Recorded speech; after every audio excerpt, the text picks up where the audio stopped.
Hello guys, welcome back to Debunk UPSC.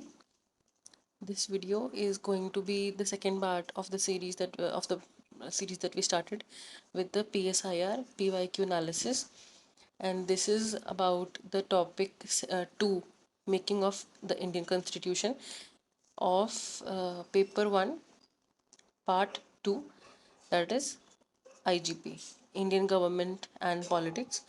उसका ये second सब टॉपिक है सिलेबस में से, Making of the Indian Constitution, Legacies of British Rule, Different Social and Political Perspectives.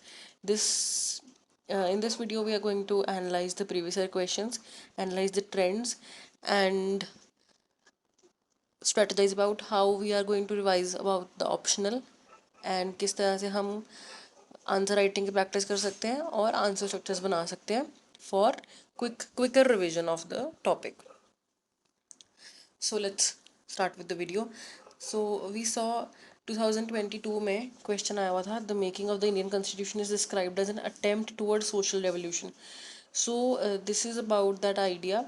I think Pratap Bhanu Mehta का ये idea था कि जो कॉन्स्टिट्यूशन जैसे फ्रेंच रेवोल्यूशन था, तो उसमें जो कॉन्स्टिट्यूशन था वो रेवोल्यूशन के बाद बना था. पर इंडिया में क्या हुआ है कि कॉन्स्टिट्यूशन लेके आया है revolution. Constitution was revolutionary.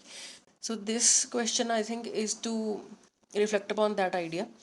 So this is I follow Subra Ranjan ma'am notes और उनमें है ये टॉपिक ऐसे सीधा मैंशनड है. ठीक है, उसके बाद नेक्स्ट क्वेश्चन जो आया था वो 21 में आया था. बेसिकली इस टॉपिक पे क्वेश्चन दिख ही रहा है हर साल, तो ये टॉपिक इम्पॉर्टेंट बन जाता है और ये topic Fairlie manageable, Fairlie easy topic है. नेक्स्ट क्वेश्चन था जो 21 में आया था, the constitution of India is a product of historical process rich with constitutional antecedents. तो हम इसमें लिख सकते हैं, मुझे लगता है कि इसमें लेगेसीज ऑफ ब्रिटिश रूल की ही बात हो रही है.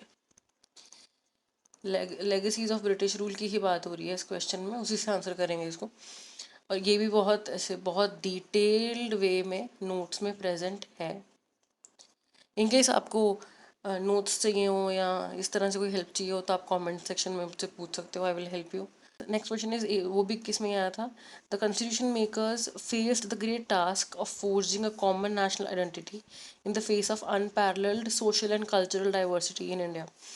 This is on the pluralism aspect and the representativeness of the constitutional assembly. कि कॉन्स्टिट्यूशनल असेंबली पे ये मतलब ये एलिगेशन लगाई जाती हैं कि कॉन्स्टिट्यूशनल असेंबली जो है वो रिप्रेजेंटेटिव नहीं थी, कि उसमें जो 80% हैं वो अपर कास्ट के लोग थे, 25% ब्राह्मण थे. इस तरह से बात होती है. तो बात ये कि इस क्वेश्चन में क्या पूछा गया, इस क्वेश्चन में बोला गया कि the great task of forging a common national identity in the face of unparalleled social and cultural diversity. Because communalism तो था ही, और बाकी भी दलित के खिलाफ जो अनटचेबिलिटी होती थी, और जो प्लूरलिज्म था, प्लूरलिज्म का जो नेगेटिव साइड था, ये उस टाइम पे जो कॉन्स्टिट्यूशन बनाना था तो उसके चैलेंजेस के बारे में बात कर रहा है. इसमें हमें रिप्रेजेंटेटिवनेस, कॉन्स्टिट्यूशनल असेंबली के रिप्रेजेंटेटिवनेस और प्लूरलिज्म के बारे में बात करनी पड़ेगी, और उससे रिलेटेड जो आइडियाज़ थे वो आई थिंक इसमें आएंगे. नेक्स्ट क्वेश्चन इज जो कि 20 में आया था, discuss Indian constitution makers concern on social inequality. ये क्वेश्चन जो है स्ट्रेट फॉरवर्ड क्वेश्चन है, पर मुझे लगता है कि जितना स्ट्रेट फॉरवर्ड क्वेश्चन होता है उतना उसको लिखना मुश्किल होता है. Discuss Indian constitution makers concern on social inequality. तो कंसर्न उस टाइम पे क्या रहे थे, कंसर्न यही रहे थे कि पहली बात तो अपना डिसइंटीग्रेशन ना हो जाए इंडिया का, है ना, डिसइंटीग्रेशन ना हो जाए सोशल इनइक्वालिटी की वजह से ही, कि इतने डिफरेंसेस हैं और इतना रीजनलिज्म था उस टाइम पे कि सोशल इनइक्वालिटी की वजह से हमारा देश ही ना बट जाए. और उस टाइम पे ये होता था कि बैल्कनाइजेशन नहीं हो जाना चाहिए,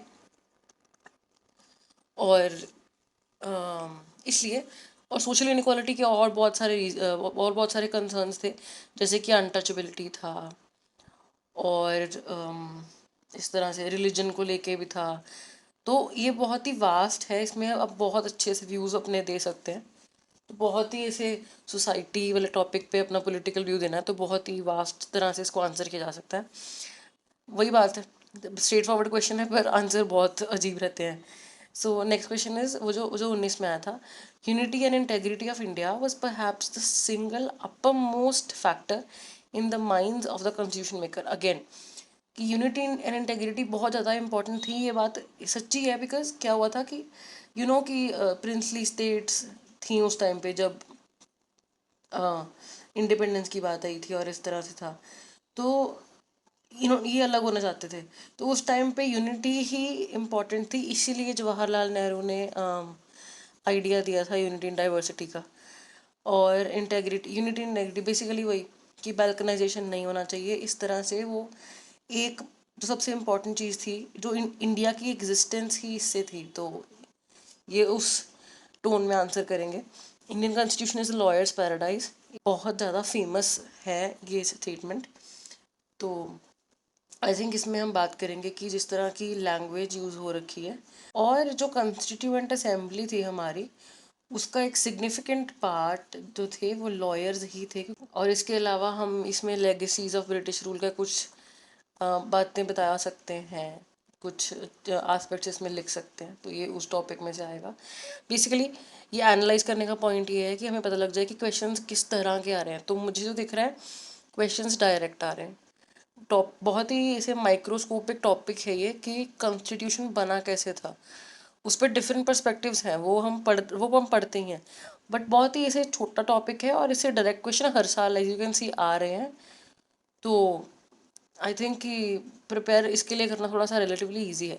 उसके बाद सेक्युलरिज्म एंड इंडियन कॉन्स्टिट्यूशन, इस पे ये पहले जो 10 मार्कर 10 मार्कर में आया था, इस पे शॉर्ट नोट लिखना होगा।